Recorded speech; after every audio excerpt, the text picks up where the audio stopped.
I found myself driving through the vast expanse of nowhere, a winding road stretching endlessly before me, flanked by tall grass and an occasional tree.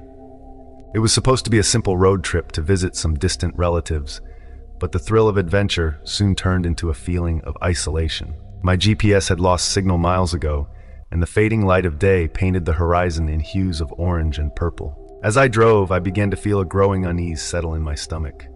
When I finally spotted a gas station on the side of the road, a wave of relief washed over me. It stood there like an oasis in the desert, illuminated by flickering neon lights that buzzed against the encroaching darkness. The station was old, its paint peeling and the sign barely hanging on. The glass door squeaked as I pushed it open, the bell jingling overhead. Inside, the air was stale and heavy with the scent of old oil and rubber. The shelves were stocked with a haphazard assortment of snacks and drinks, most of them long past their expiration dates. Behind the counter stood a clerk, a middle-aged man with an unkempt beard and weary eyes. He looked up as I entered, offering a half-hearted smile that didn't quite reach his eyes. "Evening," he said, his voice gravelly. "Hey," I replied, moving to the cooler for a drink. "Just stopping for some gas." "Filling up out there?" He gestured toward the pumps outside. I nodded. "Yeah, just a quick stop. I'm on my way to visit family." "Family, huh?" He leaned back against the counter, crossing his arms. "You know, not many folks come out this way anymore. It's a long stretch of road, and people tend to avoid it." I chuckled nervously. "Well, I guess I'm just old-fashioned." As I paid for my drink, I couldn't shake the feeling that something was off. The station felt desolate, as if it had been abandoned by time itself. The old man watched me with an unsettling intensity, his eyes lingering just a moment too long. "Be careful out there," he warned, his voice dropping to a whisper. "There are things in these woods that you don't want to mess with." I laughed it off, trying to dismiss the tension in the air. "Thanks for the heads up," I said, grabbing my drink and heading back to my car. The sun was nearly gone now, and the shadows cast by the trees loomed larger and darker. I quickly filled my tank, glancing nervously toward the woods that bordered the station.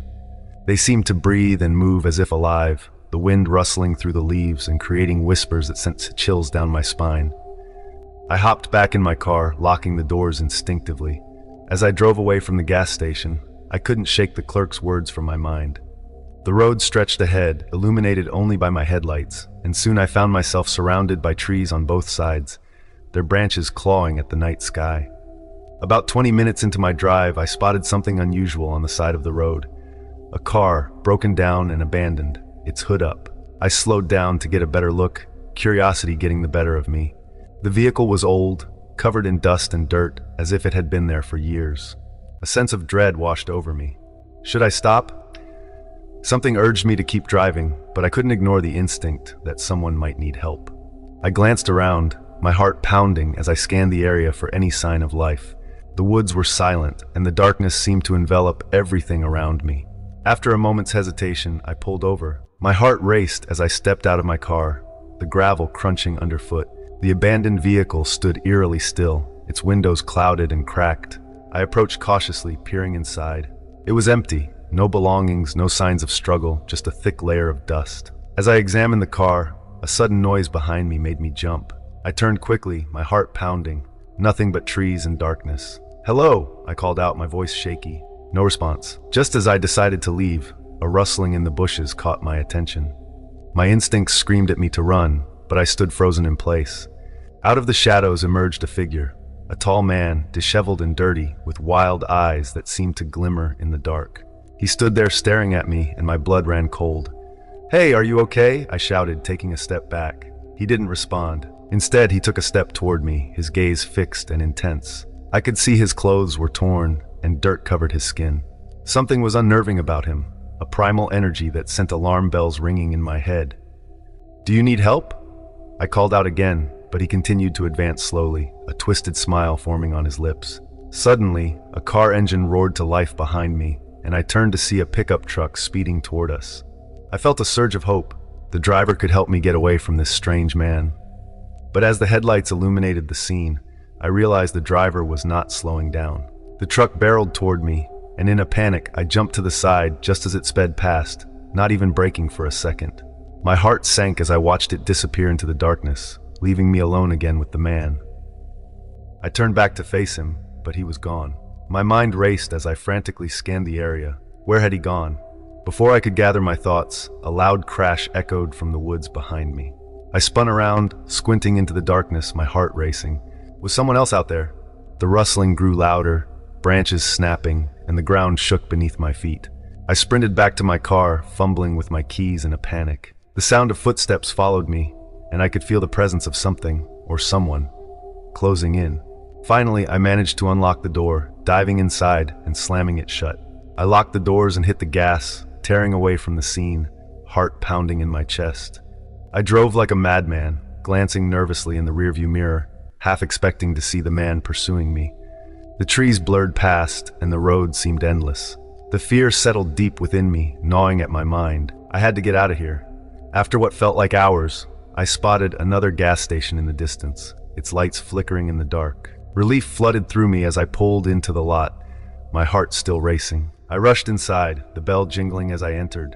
The same clerk from before looked up, surprise etched on his face. "You're back!" he exclaimed. "What happened out there?"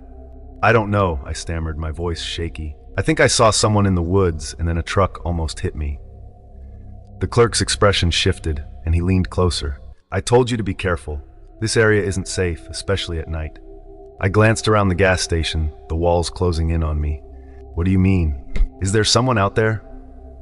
"Let's just say," he said quietly, "not all the residents around here are friendly. A lot of people have gone missing over the years." A chill ran down my spine. "What do you mean?" "There are rumors about this place, about the woods. They say there's a group out there that takes people. They won't let you leave." My breath hitched as I processed his words. "You're kidding, right?" He shook his head, his expression grave.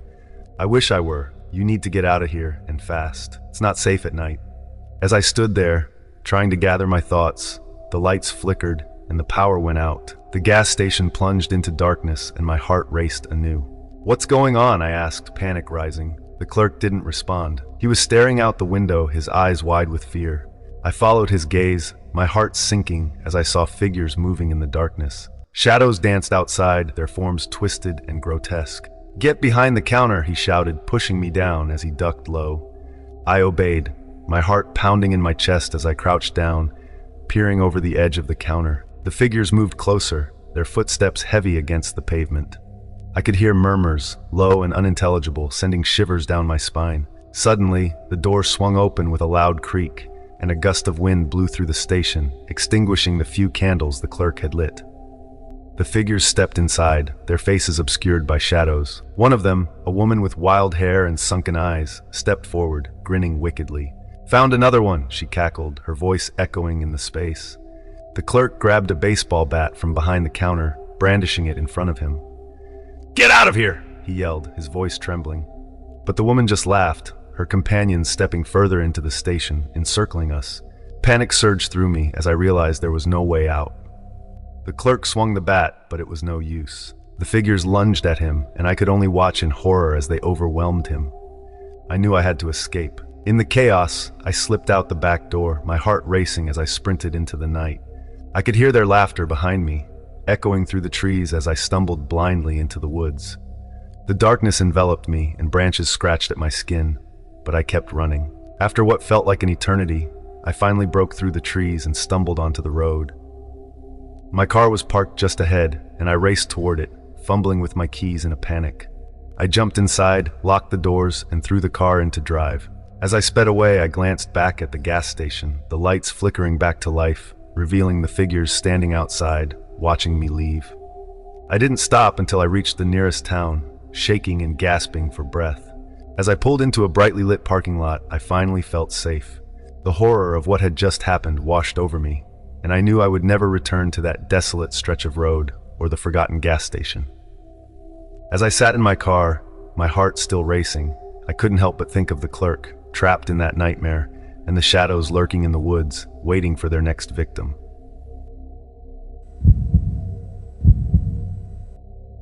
It was a late autumn evening when I found myself driving through the desolate backroads of the Midwest. I had taken a spontaneous road trip, seeking solitude and a break from the chaos of city life. The leaves had already begun to turn, splashing colors of orange and red across the landscape. The air was crisp and the sun dipped below the horizon, painting the sky with hues of purple and pink. Little did I know, this beautiful scenery was hiding something sinister beneath its surface. After hours of driving, I had lost my way. The GPS was useless in this remote area. It seemed to have a mind of its own, leading me deeper into the woods. Every turn I took seemed to take me further from civilization. I cursed under my breath, my frustration mounting as the light began to fade. As the darkness settled, I spotted a faint glow in the distance, a single cabin illuminated by a flickering light. I felt a strange sense of relief wash over me. Maybe I could find directions, or at least a place to stay for the night. I pulled into the gravel driveway, the crunching of stones under my tires breaking the eerie silence. The cabin was old, made of rough-hewn timber with a porch that sagged under its weight. The light flickering inside came from an oil lamp, casting dancing shadows against the walls. I hesitated for a moment, the instinct to turn around gnawing at me, but the chill in the air drove me forward. I needed to get my bearings. I stepped onto the porch, the wood creaking ominously beneath my weight. As I reached for the door, it swung open abruptly, and an elderly woman stood there, her face lined with deep wrinkles, and her eyes sharp and penetrating. "Come in, dear," she croaked, her voice a mix of warmth and urgency. I stepped inside, the door slamming shut behind me, sending a shiver down my spine. The interior was dimly lit, filled with mismatched furniture and the smell of something simmering in a pot on the stove. "I'm sorry to intrude. I got lost, and I was hoping to find some directions," I explained. "Oh, you're not intruding at all. I've been expecting company," she said, a strange smile creeping across her face. Before I could question her, she gestured toward a worn couch in the corner. "Sit down, and I'll get you something to eat." "You must be starving." I sat down, the couch sinking beneath me. Despite my growing unease, the aroma wafting from the kitchen was intoxicating. "Thank you, but I just need directions back to the main road," I insisted. "Nonsense, you can't go out there at night." "It's not safe," she replied, her smile fading slightly. I shifted uncomfortably. "What do you mean it's not safe?" She glanced toward the window, her expression darkening. "There are things in the woods that come out at night. You wouldn't want to meet them." The hairs on the back of my neck stood up. "What kind of things?" "Just things," she said, her voice barely above a whisper. "Best not to talk about it." I opened my mouth to press for more information, but she changed the subject, bringing me a bowl of soup that looked far too thick and dark to be appetizing. I accepted it reluctantly, forcing down a few spoonfuls, my stomach turning as I tried not to think about where the ingredients might have come from. After dinner, I politely declined her offer for dessert, hoping to leave soon. "Can I please use your phone?" "I need to call someone," I asked, my tone more desperate than I intended. "Oh, the phone doesn't work." "It hasn't in years," she said with a dismissive wave of her hand. "You can stay the night. I have a guest room." My heart sank. I really should just head back. The woman's eyes darkened. "It's not safe out there. You'll thank me in the morning." She wouldn't take no for an answer. I reluctantly agreed to stay the night, my mind racing with thoughts of the things lurking outside. As she showed me to the guest room, I felt an unsettling sense of dread wash over me. The hallway was narrow, lined with pictures of people I didn't recognize. The air was thick with dust and something else, something that smelled rotten. The guest room was small, furnished with an old bed and a rickety nightstand. There was a heavy quilt draped over the bed, and I noticed a small window covered with a tattered curtain. "If you need anything, just holler," she said before closing the door behind her, leaving me in darkness. I lay down, but sleep wouldn't come. The house creaked around me, every sound amplified in the silence. I kept thinking about her warning, about the things in the woods. My mind wandered to the stories I had heard about strange creatures and unexplained phenomena in the forest. After what felt like hours, I finally drifted into a restless sleep, my dreams plagued by shadowy figures and whispers just beyond my reach. I woke suddenly to a loud thud outside, followed by a low growl that sent chills down my spine. My heart raced as I lay still, listening intently. The noise came again, a crash followed by the unmistakable sound of something dragging across the ground. I couldn't ignore it anymore. I had to see what was happening. I slipped out of bed, heart pounding, and tiptoed to the door. Peeking out into the hallway, I saw the light from the oil lamp flickering in the living room. It illuminated the woman who stood at the window, peering out into the darkness. Her expression was one of intense focus, almost as if she were waiting for something. I took a deep breath, the urge to bolt out of the cabin, battling with my desire to know what was going on. I stepped forward quietly, my bare feet silent against the floor. I reached the doorway of the living room and paused, my breath hitching as I saw her raise a finger to her lips, shushing me. "Come here," she whispered urgently, beckoning me closer. I hesitated, but the fear of what was outside pushed me forward. I approached her slowly, glancing outside the window. The darkness enveloped everything, but in the distance I could make out shapes moving between the trees. Tall, distorted figures creeping toward the cabin. "What is that?" I whispered, my voice barely audible. "They're here," she replied, her voice trembling slightly. "You have to be quiet." "What do they want?" I asked, panic rising in my chest. "Food," she said simply, "and they won't stop until they get it." Before I could ask anything else, a loud crash echoed outside. I jumped back, my heart racing. The woman turned and hurried to a nearby drawer, pulling out a rusty old knife. "Stay behind me," she commanded. I backed away, fear gripping my gut. The figures outside moved closer, their growls echoing through the night. I could feel my pulse quicken, adrenaline surging as I realized the gravity of my situation. I had wandered into something far darker than I could have imagined. Suddenly, the door rattled violently, and I felt a surge of panic. "What do we do?" I cried, my voice shaky. "Don't make a sound. They can hear you," she hissed, gripping the knife tightly. The door splintered, and I watched in horror as it creaked open, revealing a tall, gaunt figure. Its eyes glowed in the dim light, reflecting an otherworldly hunger. It stepped inside, its long limbs moving unnaturally as it scanned the room, sniffing the air like a predator searching for prey. "Back away!" the woman shouted, brandishing the knife. But the creature only tilted its head, seemingly unfazed by her bravado. At that moment, a second figure appeared behind the first, then another, until the cabin was filled with their grotesque forms. I backed away slowly, my instincts screaming at me to flee, but there was nowhere to go. "Please, just leave us alone," I begged, my voice breaking. The creatures moved closer, their growls growing louder, echoing in the confined space. The woman lunged at the nearest one, but it easily sidestepped her, knocking her aside with a single swift motion. I froze in place, my heart racing as I watched her fall to the ground. "Run!" she screamed, her voice filled with desperation. I didn't think twice. I bolted toward the back door, flinging it open and sprinting into the night. The cold air hit me like a slap, and I ran without looking back, fueled by pure adrenaline. The darkness swallowed me whole as I stumbled into the woods, branches tearing at my clothes. I didn't know where I was going, just that I had to get as far away from that cabin and those creatures as possible. The sounds of growling and shuffling followed me, a haunting reminder of the danger lurking behind me. I ran blindly, heart pounding in my chest, the sounds of the forest closing in. But then, I felt something grab my ankle, and I fell hard to the ground. I rolled over, scrambling to get back on my feet, but a figure loomed over me. One of the creatures, its twisted face inches from mine. "Help!" I screamed, my voice echoing through the night. But there was no one to hear me. I kicked and flailed, managing to break free and scramble back to my feet. I continued running, not knowing where I was going, only that I had to escape. Suddenly, I burst into a small clearing, and in the distance, I saw lights flickering. Cars, possibly. I sprinted toward them, my heart racing with hope. The sound of growls behind me grew fainter, and for a brief moment, I thought I might make it. As I reached the edge of the clearing, I noticed a road ahead with a gas station at the far end. My heart soared. I sprinted toward it, desperate to reach safety. But just as I thought I was free, I felt a sharp pain in my leg. I looked down to see a thick vine wrapping around my ankle, pulling me back. Panic surged through me as I realized the creatures had caught up. "Help! Someone help!" I screamed, struggling against the vine. I could see the gas station now, but it felt impossibly far away. The creature emerged from the shadows, a twisted grin on its face, its eyes gleaming with hunger. It stepped forward, and I felt a surge of adrenaline as I fought against the vine with all my strength.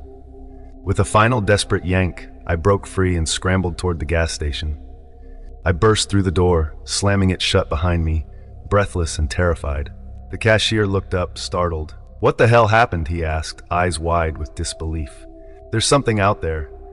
You have to help me," I gasped, my voice hoarse. He frowned, and then his eyes narrowed in suspicion. "What do you mean, something?" Just then the door rattled violently, and I glanced back to see the creatures closing in, their silhouettes dark against the bright lights of the gas station. "Get in the back!" the cashier yelled, reaching for something under the counter. I didn't wait for him to tell me twice. I bolted into the back room, heart pounding as I leaned against the wall, listening to the chaos erupt outside. The creatures were screeching, their sounds echoing through the gas station as the cashier tried to fend them off. "Stay back," he shouted, but I could hear the fear in his voice. The back room was small and cluttered with boxes and old equipment. I fumbled for my phone, praying for a signal, but the screen remained blank. In the distance, I could hear the sounds of a struggle. The cashier's voice grew fainter, and then there was silence. My heart sank as I realized I was alone, trapped by whatever horrors lurked outside. I took a deep breath, trying to calm my racing heart. I had to think. The only way out was through the front door, but I could already hear the creatures moving around outside, their guttural growls sending shivers down my spine. Just then, I noticed a window in the back room, slightly ajar. It was my only chance. I rushed over and pushed it open, the cool night air hitting my face. I glanced outside, but the ground was littered with debris and overgrown weeds. With no other option, I climbed out and dropped to the ground, wincing as I landed awkwardly. I took off in the opposite direction of the gas station, my heart racing as I ran into the woods once more. The trees loomed around me, the shadows dancing as I dashed deeper into the darkness. I had no idea where I was going, but I couldn't stop. The only thought in my mind was escape. As I stumbled through the underbrush, I could hear the creatures behind me, their growls echoing in the night. I felt my breath come in short gasps, and my legs began to tire, but I pushed through the exhaustion, fueled by sheer willpower. Suddenly, I stumbled into a clearing and froze. In front of me stood the old cabin, now shrouded in darkness. The light from the oil lamp flickered weakly in the window, casting eerie shadows across the ground. "No!" I whispered, panic surging through me. I turned to run, but a figure blocked my path. It was the woman from the cabin, her eyes wide and filled with something between desperation and hunger. "You shouldn't have left," she said, her voice chilling. "They want you to come back." I took a step back, horrified. "I won't go back. They won't stop until they have you," she warned, her voice dropping to a whisper. "You belong to them now." Before I could react, the creatures emerged from the shadows surrounding me. I felt a rush of terror as they closed in, their glowing eyes piercing through the darkness. "Please, don't!" I screamed, but it was too late. The last thing I remember was the woman's twisted smile and the overwhelming sense of despair as the darkness swallowed me whole. Found myself on a stretch of highway surrounded by dense forests and empty fields, nothing but darkness stretching out on either side. The GPS kept recalculating as if it was trying to find the right path in a labyrinth of desolation. At some point, the radio faded to static, and I was left with only the sound of the engine and the monotonous thrum of the road beneath me. As I continued driving, fatigue began to creep in. I pulled into a rest stop that appeared out of nowhere, a lone building illuminated by flickering lights. The sign above read Pinewood Rest Area. It looked old, like it had been built in the 70s and never renovated since. I parked and stepped out of the truck, stretching my legs and taking a deep breath of the cool night air. The stillness was unsettling. There were no other vehicles around, no signs of life except for the occasional rustle of leaves in the breeze. I made my way to the restroom, the flickering lights casting long shadows that danced eerily against the walls. As I washed my hands, I caught a glimpse of my reflection in the cracked mirror, a face tired from too many hours on the road. I splashed some water on my face and shook off the exhaustion. When I exited the restroom, I noticed a small convenience store attached to the rest stop. It was dimly lit, but I was desperate for coffee. As I pushed through the door, a bell jingled softly, and I stepped inside. The store was cluttered with dusty shelves stocked with outdated snacks and forgotten products. The air was thick with the smell of stale coffee. "Hello," I called out, my voice echoing in the space. A chill ran down my spine as silence enveloped me. I walked to the counter, hoping to find someone to help me. Then, out of the shadows, an elderly woman appeared. Her hair was silver, pulled back into a tight bun, and her face was lined with age. She wore a faded blue apron that looked like it hadn't been washed in years. "Can I help you?" she asked, her voice raspy. "Just looking for some coffee," I replied, trying to shake off the unease I felt. "Freshly brewed, dear," she said, pointing to a coffee machine in the corner. "You'll find the cups over there." She didn't move from the counter, her eyes fixed on me, studying me with an intensity that made me uncomfortable. I poured myself a cup of coffee, glancing around the store. There was an odd assortment of items, knickknacks, old magazines, and what looked like a collection of mismatched mugs. I paid for the coffee, but as I turned to leave, I felt her gaze on my back. "Be careful out there," she called after me, her tone suddenly serious. "There are things in the woods that don't like visitors." Her words sent a shiver down my spine. "Thanks," I muttered, quickening my pace toward the exit. Once outside, I leaned against my truck and took a sip of the coffee. The warmth spread through me, but the eerie feeling lingered. I glanced around, trying to shake the sense of unease. The woods seemed to close in around the rest area, shadows dancing in the corners of my vision.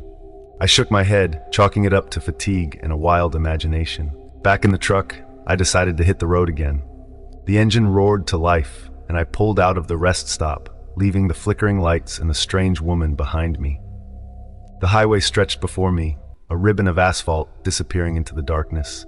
As I drove, I tried to focus on the road. The coffee was helping, but I still felt the weight of the night pressing down on me. The trees began to thin out, and soon I found myself surrounded by nothing but fields. The occasional sign indicated I was heading toward a small town, but it felt like an eternity before I would reach it.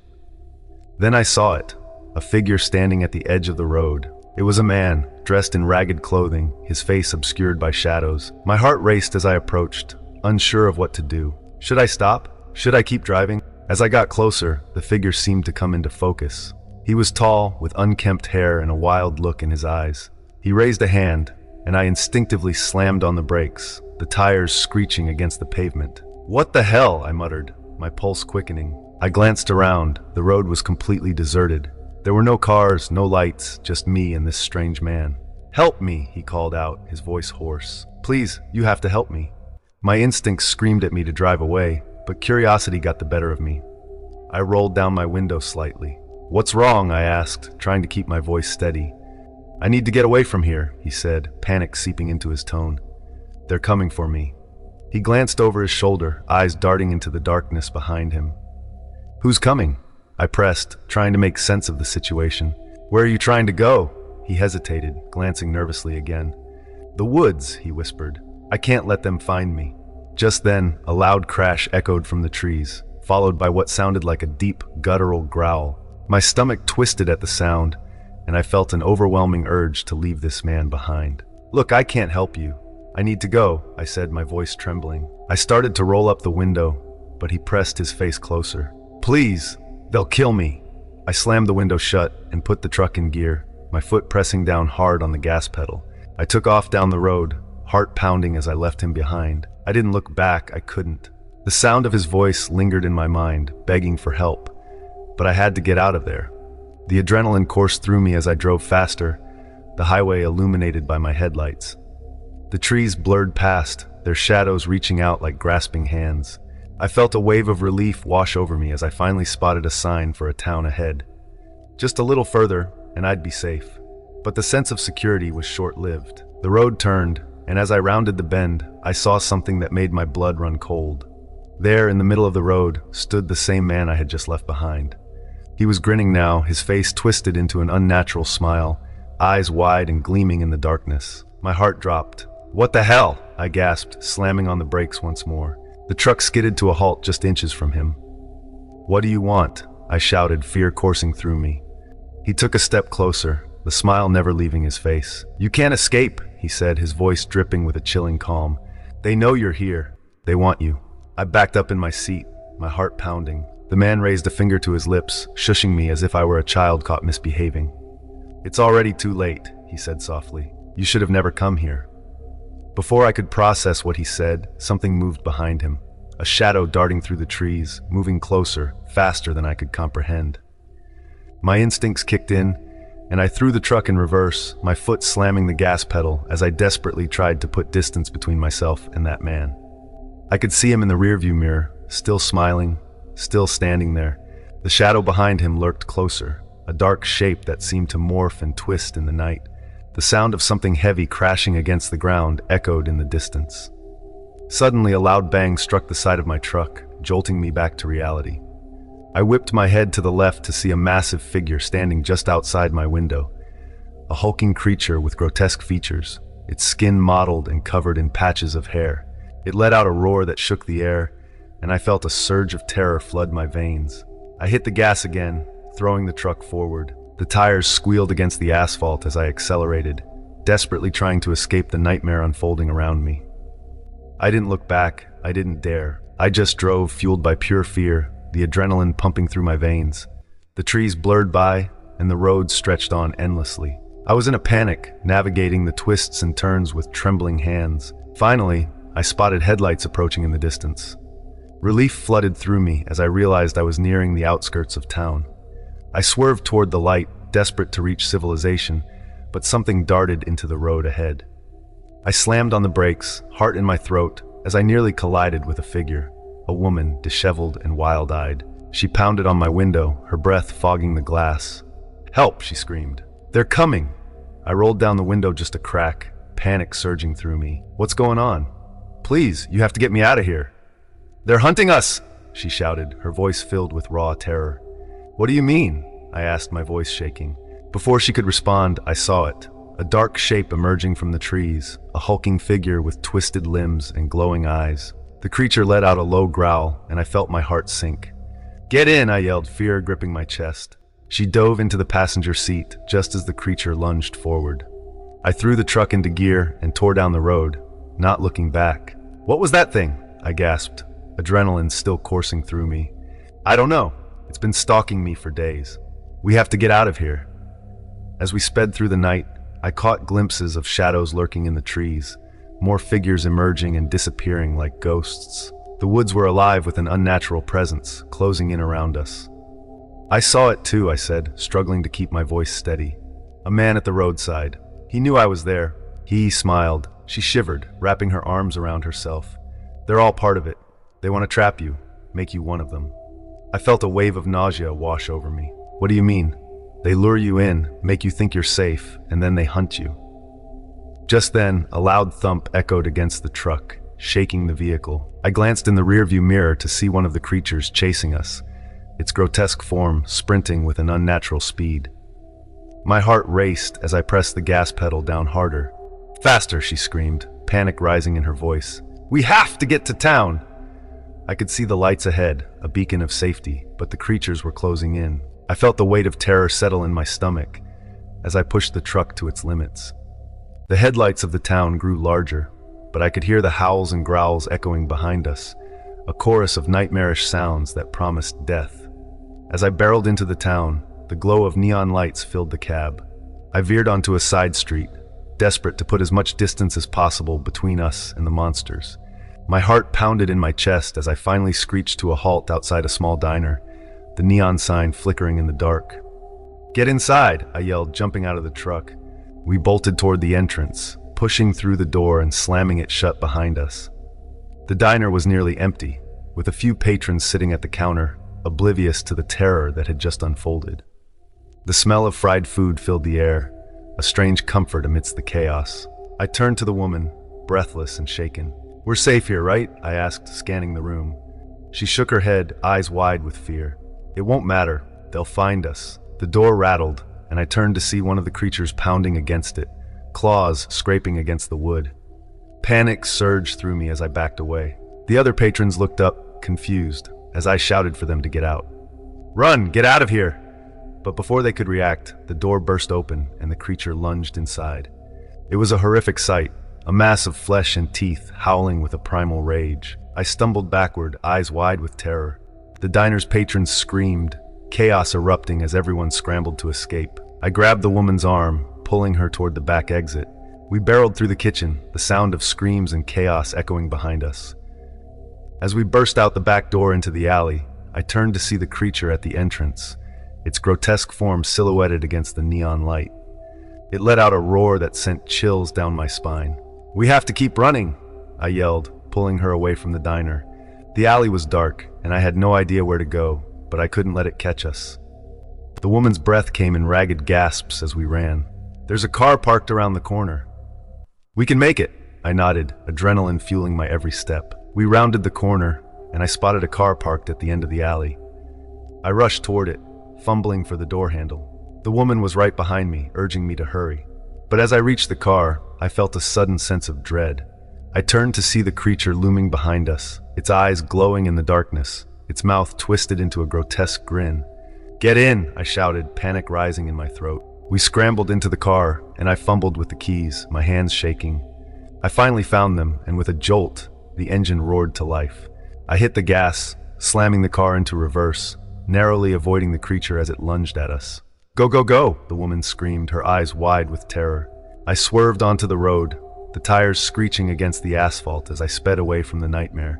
The adrenaline surged through me, the fear palpable as I glanced in the rearview mirror. For a moment, I thought we were safe. But then I saw them, more figures emerging from the trees, shadows stretching across the road like dark tendrils. "They're everywhere!" the woman cried, her voice filled with panic. I pressed the gas harder, trying to outrun the horrors that lurked behind us. The town faded into the distance, and the road stretched ahead, a dark path leading into the unknown. The shadows danced at the edges of my vision, taunting me, but I kept my eyes on the road. "We'll find a way out," I said, trying to reassure both her and myself. But deep down, I knew we were being hunted. I could feel their presence closing in, their malevolent eyes watching from the darkness, waiting for the moment to strike. Just as I turned a corner, I spotted headlights approaching. Relief washed over me as I realized it was another car. I swerved toward the oncoming vehicle, praying they'd stop. The car screeched to a halt, and I jumped out, waving my arms. "Help us!" I shouted, desperation rising in my voice. The driver, a middle-aged man, stared at me in confusion. "What's going on? Monsters?" "They're chasing us," I pleaded, my voice frantic. He hesitated, eyes darting between me and the approaching shadows. Then he nodded, unlocking the doors. "Get in!" The woman and I dove into the car, and he hit the gas, tires spinning as we sped away from the nightmare that had nearly consumed us. As we raced down the road, I could see the creatures lurking at the edges of the forest, their twisted forms watching us with hunger. We were escaping, but I couldn't shake the feeling that they would never truly let us go. Finally, we reached the town limits, the glow of streetlights illuminating the path ahead. I glanced back one last time, and for a brief moment, I saw the wild man standing on the roadside, still grinning, watching. As we pulled into the safety of the town, I felt a wave of relief wash over me, but it was accompanied by an unsettling realization. The terror wasn't over. The woods were alive with something dark and primal, and I knew that no matter how far I ran, the memories of that night would haunt me forever. The man driving turned to us, concern etched across his face. "What the hell just happened?" "We don't know," I said, still shaken. "I've something dark and primal, and I knew that no matter how far I ran, the memories of that night would haunt me forever." The man driving turned to us, concern etched across his face. "What the hell just happened?" "We don't know," I said, still shaken. "But whatever's in those woods, it wants us." And as we drove away, I couldn't shake the feeling that the hunt was far from over. The creatures had shown themselves, and I knew deep down that they wouldn't stop until they claimed their prey. The night closed in around us as we left that hellish road behind, but I could still feel their presence, lurking in the shadows, waiting for the next opportunity to strike.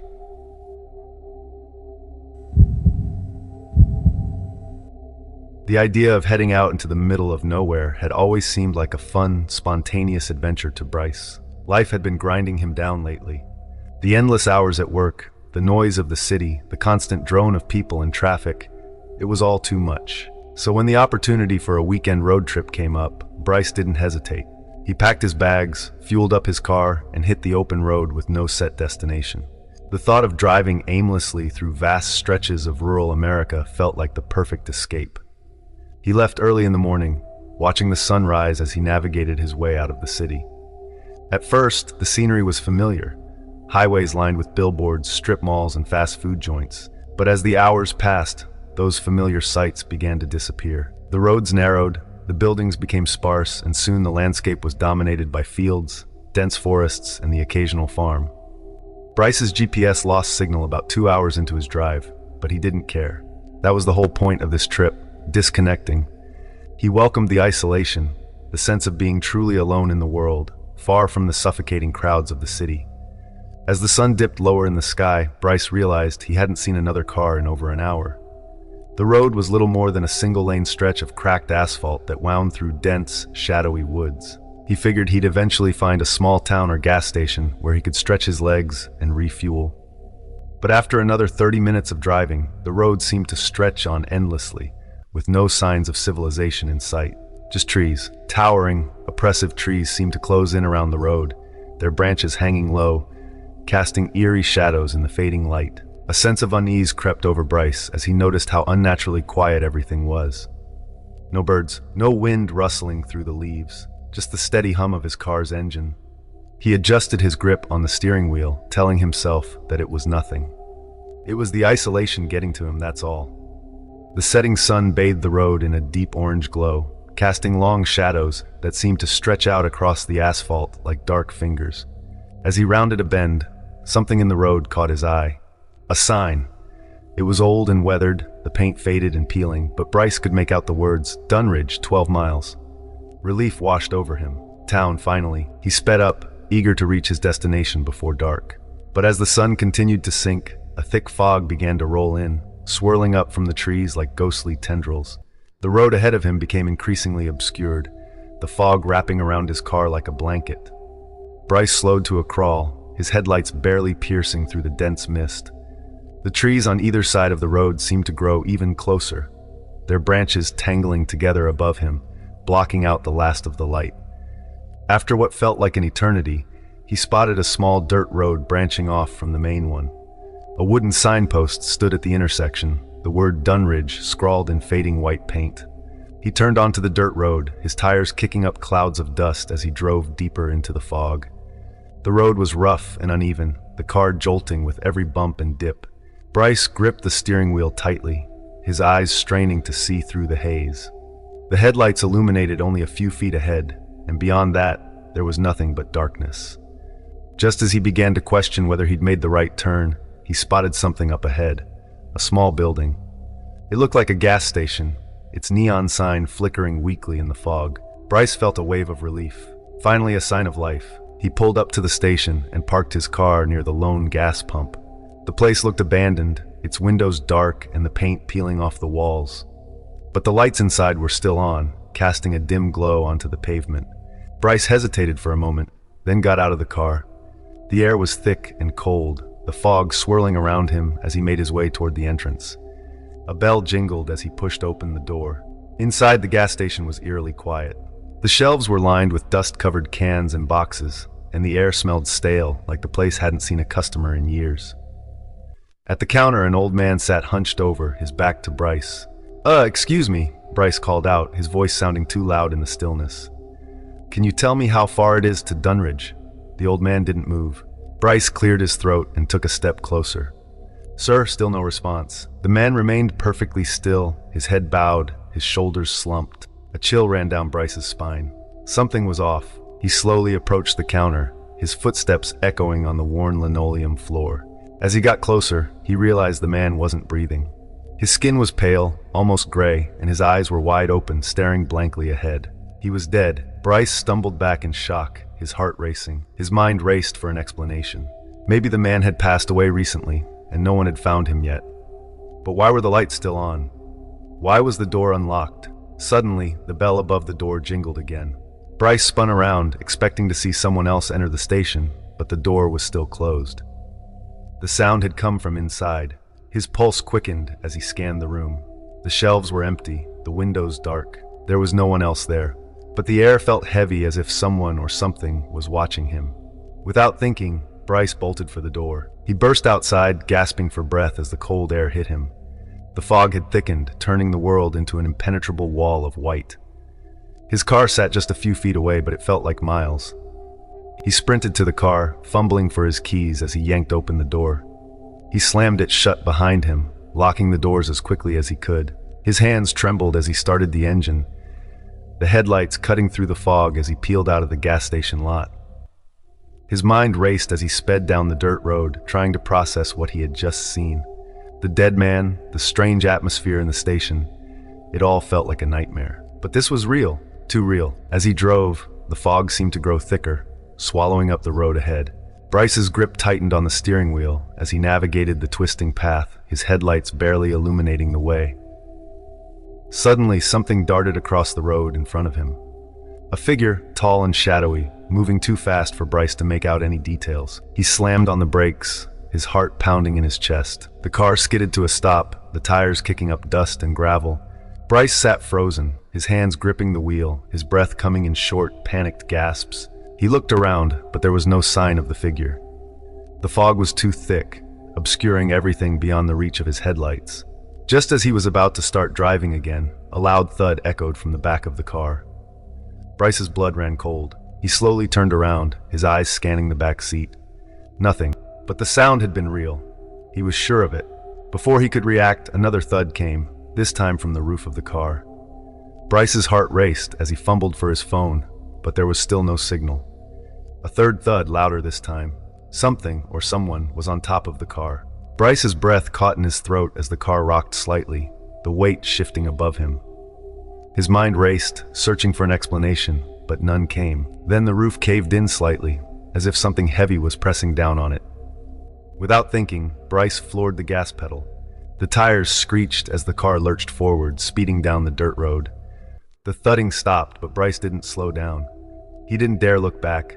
After what felt like an eternity, the road finally led back to the main highway. The fog began to thin, and the oppressive atmosphere lifted slightly. Bryce kept driving, his knuckles white as he gripped the steering wheel.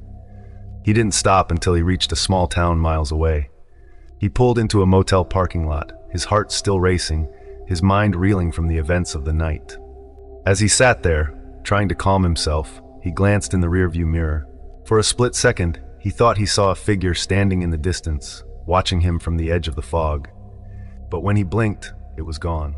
Bryce didn't wait to find out if it was real. He checked into the motel, locked the door behind him, and didn't leave until morning. When he finally returned home, he told himself it had all been in his head. The isolation, the fog, the eerie atmosphere, it had all played tricks on his mind. But deep down, Bryce knew something had followed him out of that fog, something that wasn't bound by the rules of the natural world. And it was still out there, waiting. In a world where social media glorifies adventure and spontaneity, Jenna decided to embrace the spirit of the wild. She had seen countless posts of influencers hiking through dense forests, camping under star-studded skies, and experiencing the thrill of the great outdoors. After scrolling through Instagram one afternoon, she felt a burning desire to escape the city's noise and explore nature herself. With a few taps on her phone, she booked a secluded cabin deep in the wilderness, miles away from civilization. The drive to the cabin felt like stepping into a different realm.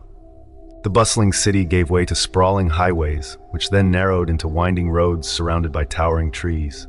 With every passing mile, the modern world seemed to fade into the background, replaced by the serene beauty of the forest. Jenna rolled down her window, breathing in the fresh air, the scent of pine mingling with the faint aroma of damp earth. As she approached her destination, a quaint wooden sign read, "Welcome to Pine Hollow." The cabin was a charming two-story structure with a wraparound porch nestled among the trees.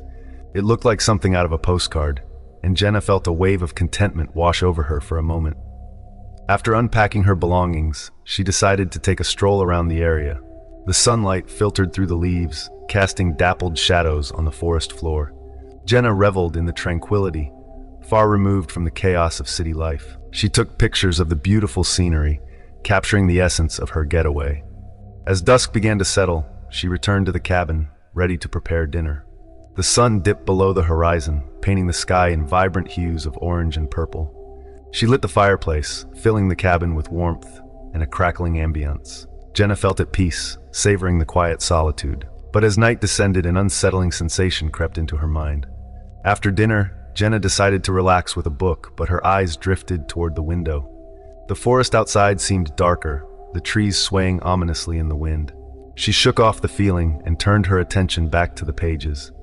But as she read, a noise echoed from outside, a faint rustling, like something was moving through the underbrush. Curiosity piqued, Jenna set her book aside and moved to the window. She peered into the darkness, but the trees stood still, their branches swaying gently. With a sigh, she returned to her book, trying to dismiss the eerie feeling that had settled in her gut. The night deepened, and Jenna felt the chill of the air seep into the cabin. She wrapped herself in a blanket, trying to ignore the unsettling quiet that enveloped her. It was then that she heard it again, a soft whispering as if voices were carrying through the woods. She sat up, straining to listen, but the sound was gone, just the wind rustling the leaves. Deciding she needed some fresh air, Jenna stepped outside onto the porch.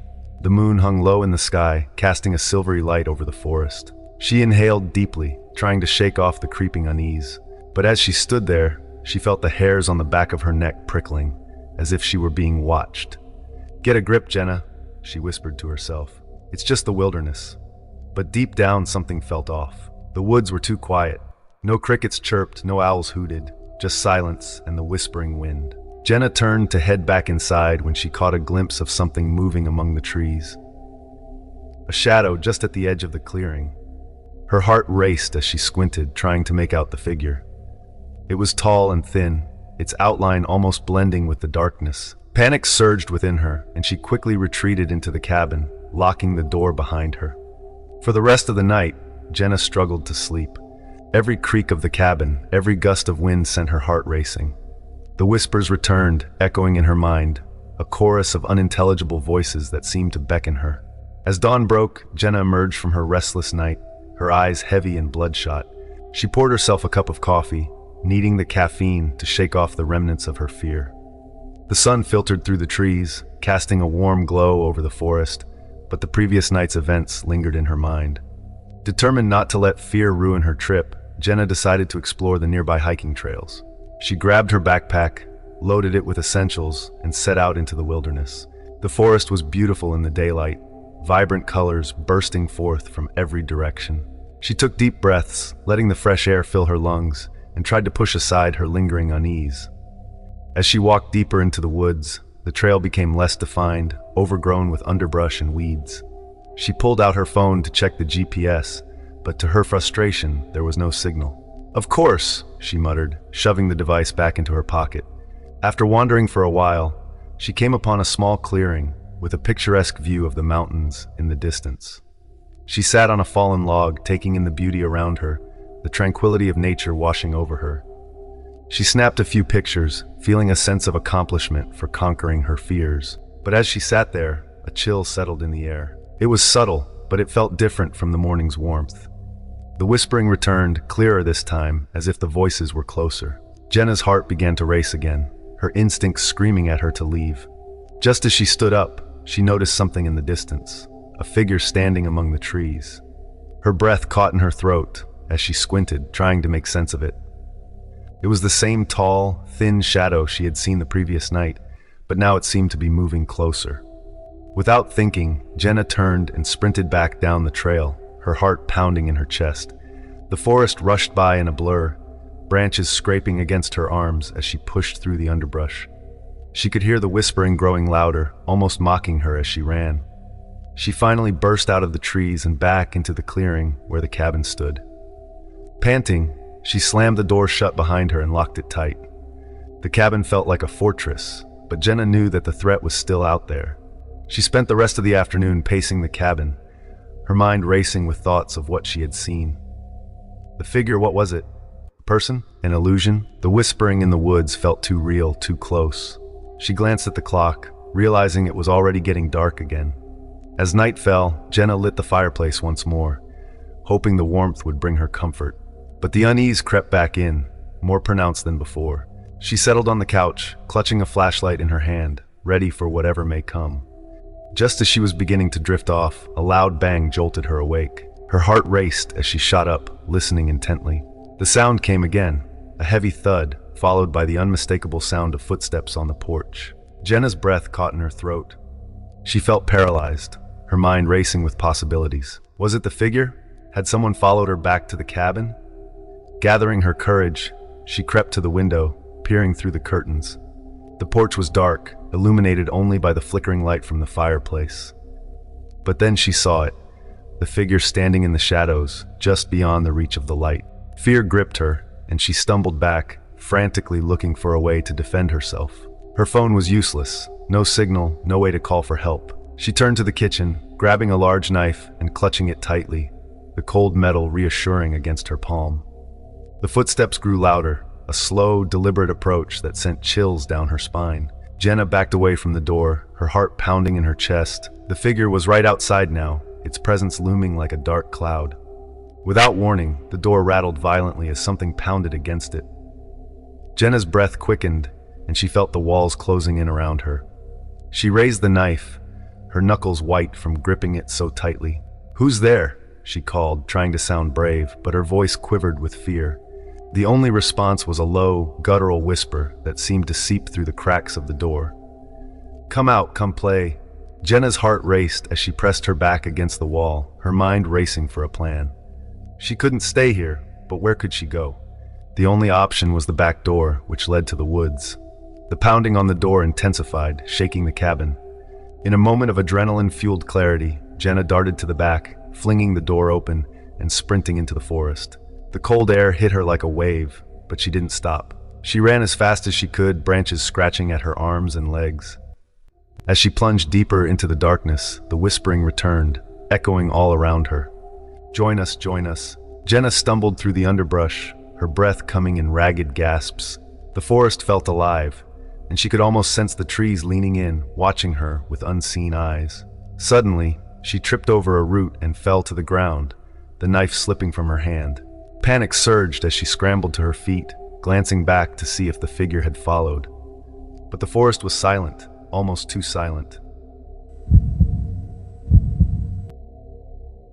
When I received the invitation to spend a weekend at an old family property in the middle of nowhere, I thought it would be a chance to unwind. The email had come from my distant cousin, Sarah, whom I hadn't seen in years. The estate was an old, sprawling house near a decrepit asylum that had long since been closed. The promise of seclusion and a little adventure intrigued me, so I packed my bags, not expecting the horrors that awaited me. As I drove down the winding dirt road, the trees began to close in, and the air grew heavy with anticipation. The landscape around me was eerily beautiful, with vibrant greens contrasted against the gray sky. Yet, the further I traveled, the more the cheerful scenery seemed to shift into something foreboding. Finally, I spotted the house, its dark silhouette rising against the horizon like a forgotten monument. The moment I stepped out of the car, an uneasy feeling settled in the pit of my stomach. The house was grand but worn, its paint peeling and the windows dusty. A chill ran through me as I approached the front door, which creaked open before I even touched it. "Hello," I called out, stepping inside. The air was stale, carrying the scent of mildew. Dust particles swirled in the dim light, filtering through the cracked windows. "Jacob!" Sarah's voice rang out from somewhere deep within the house. "Yeah, it's me!" I followed the sound, my footsteps echoing on the hardwood floor. We embraced, and I couldn't help but notice how her hands felt cold and clammy. She seemed slightly frazzled, her hair a bit disheveled. "Thanks for coming," she said, forcing a smile. "I know it's a bit rustic out here." "Rustic is one way to put it," I chuckled, "but it's charming in a way." "Let me show you around," she said, leading me further inside. The house was filled with antiquities, remnants of a family that had long since faded. Old photographs lined the walls, showcasing faces that seemed to watch me as I passed. I felt the weight of their gazes, an unsettling reminder that I was not alone. As we explored the house, Sarah's demeanor shifted. She spoke in hushed tones, glancing nervously at the windows as if expecting someone or something to be watching. "Do you ever feel like we're being watched?" she asked suddenly, her voice barely above a whisper. "Honestly, a little," I admitted, looking around. The atmosphere felt thick with history, but it was more than just old furniture and memories. It was as if the house itself was alive, breathing, and waiting. "Let's check out the asylum," Sarah suggested, her eyes gleaming with excitement and fear. I hesitated. "Isn't it dangerous? I mean, it's abandoned, right?" "It's just a little adventure," she insisted, her enthusiasm infectious. Reluctantly, I agreed. We bundled up, grabbed flashlights, and made our way outside. The sun was beginning to set, casting long shadows across the yard. The asylum loomed in the distance, an ominous structure silhouetted against the darkening sky. As we approached, the building grew larger and more intimidating. The walls were cracked, and the windows were shattered, like broken teeth in an ancient mouth.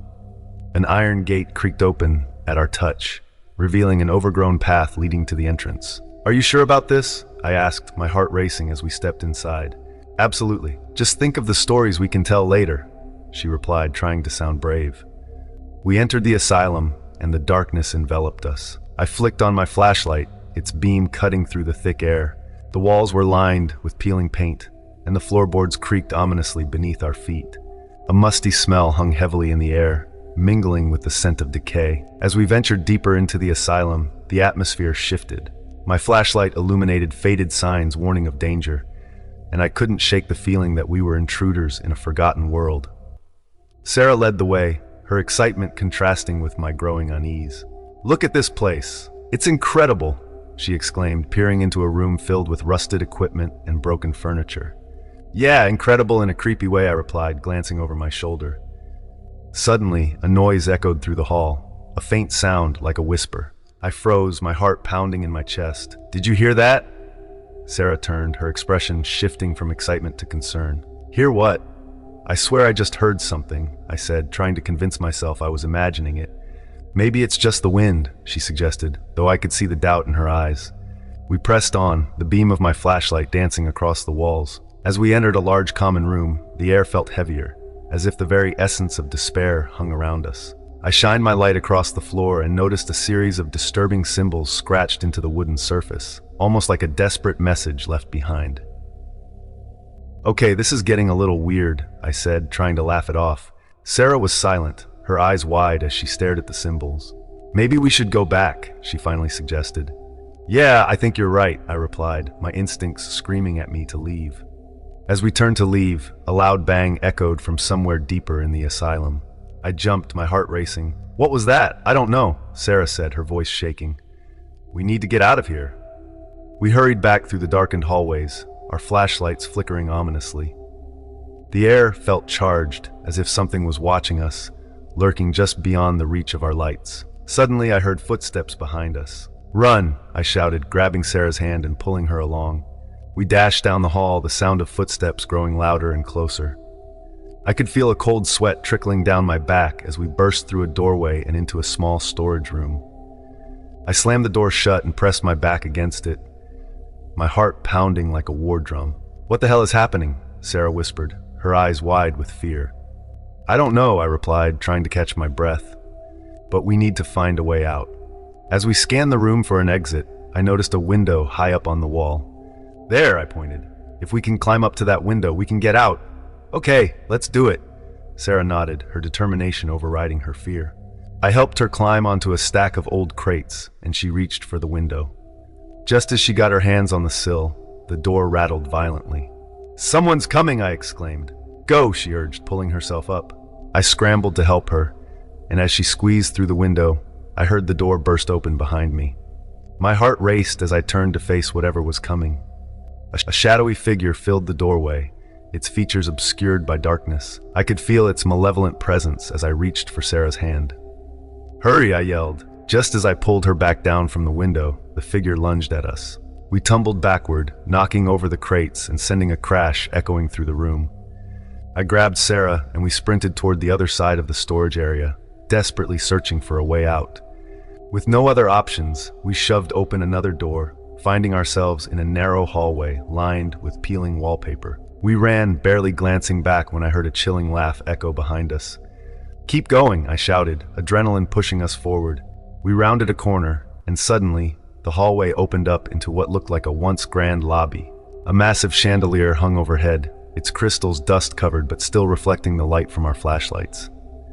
We hurried to the main entrance, but the heavy doors were locked tight. "Damn it!" I cursed, slamming my fist against the wood. "What now? Is there another way?" Sarah asked, scanning the room. I spotted a small side door leading into the courtyard. "There!" We rushed toward it, our footsteps echoing in the empty lobby. I fumbled with the doorknob, my fingers slick with sweat. "It's locked! Kick it!" Sarah yelled. With a deep breath, I took a step back and slammed my foot into the door. It rattled but didn't budge. I tried again, this time with all my weight behind it. The door splintered under my kick, and with one final shove, it burst open. We stumbled out into the courtyard, gasping for fresh air. The moonlight bathed the space in a ghostly glow, illuminating the overgrown weeds and broken stone paths. "Where do we go now?" Sarah asked, looking around frantically. "Let's head back to the house," I suggested, glancing back at the asylum, which loomed ominously in the darkness. I could feel a chill creeping down my spine as I recalled the figure we had seen inside. We dashed across the yard, the house standing like a refuge against the horrors we had just escaped. Once inside, I locked the door behind us, breathing heavily as I leaned against it. "What the hell was that?" Sarah asked, her voice shaking. "I don't know, but we need to call the police," I replied, pulling out my phone. I fumbled with the screen, but there was no signal. Shit, I cursed, glancing at Sarah's terrified face. We're cut off. Maybe we can drive into town in the morning, she suggested, trying to remain calm. I nodded, though unease gnawed at me. The thought of staying in this haunted house overnight was unbearable. As the night dragged on, we huddled together, too afraid to sleep. Every creak of the house sent our hearts racing. We eventually settled in the living room, keeping our flashlights trained on the dark corners of the room. Just as I began to doze off, a loud crash jolted me awake. I shot up, looking around frantically. Did you hear that? Sarah nodded, her eyes wide. It's coming from the kitchen. I cautiously got up and moved toward the sound, my heart pounding in my chest. As we approached the kitchen, I shone my flashlight around, illuminating broken dishes scattered across the floor. That wasn't like that before, I said, my voice barely above a whisper. I know, Sarah said, stepping closer to the mess. Suddenly, the lights flickered and went out, plunging us into darkness. I felt a rush of panic as we stood frozen, our flashlights casting wild shadows across the walls. Jacob, Sarah whispered, her voice trembling. What do we do? I tried to keep my composure, gripping the flashlight tightly. We need to find a way out. Just as I turned to leave the kitchen, I saw a shadow dart across the hallway. My stomach dropped. Did you see that? See what? She asked, fear creeping into her voice. The shadow. Something moved. Without waiting for her response, I dashed into the hallway, the beam of my flashlight cutting through the darkness. I called out, "Show yourself," but there was only silence in response. As we reached the front door again, I heard a whisper. Jacob, the voice sent chills down my spine. Who's there? I shouted, my heart racing. Jacob, the voice grew louder, more urgent. I turned to Sarah, panic evident in her eyes. We need to get out of here, now. We raced back to the living room, hoping to find an escape route. But as we turned, I noticed something moving in the shadows. A figure, tall and menacing, emerged from the darkness, its eyes glowing like embers. I grabbed Sarah's hand, and we sprinted back toward the kitchen, hoping to find a back door. The figure followed us, its laughter echoing through the hallways, chilling our blood. We burst through the kitchen door and into the yard, but the night felt alive, the air thick with dread. Run! I yelled, and we tore through the grass, heading toward the tree line. We dove behind a cluster of trees, our hearts pounding in our ears. I could hear the figure's footsteps, heavy and deliberate, growing closer. Do you think it's gone? Sarah asked, her voice barely a whisper. I don't know, I replied, peering through the branches. We stayed hidden, listening intently when suddenly a flashlight beam pierced the darkness. My heart sank as I realized it wasn't ours. It belonged to the figure stalking us. Jacob, Sarah, a voice called out. Is that you? I shouted back, recognizing it as Sarah's brother. Yes, we were looking for you. Relief washed over me as I stood up, waving my hands. Over here! As the figure turned its attention away from us, I seized the opportunity.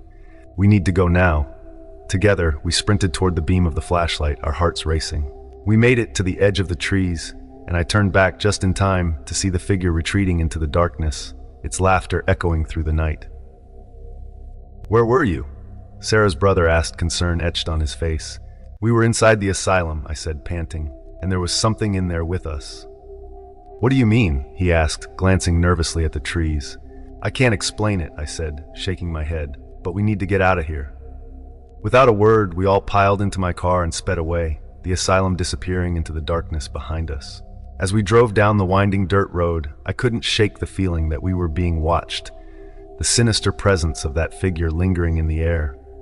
I sold the family property the next week, cutting my ties with the place forever.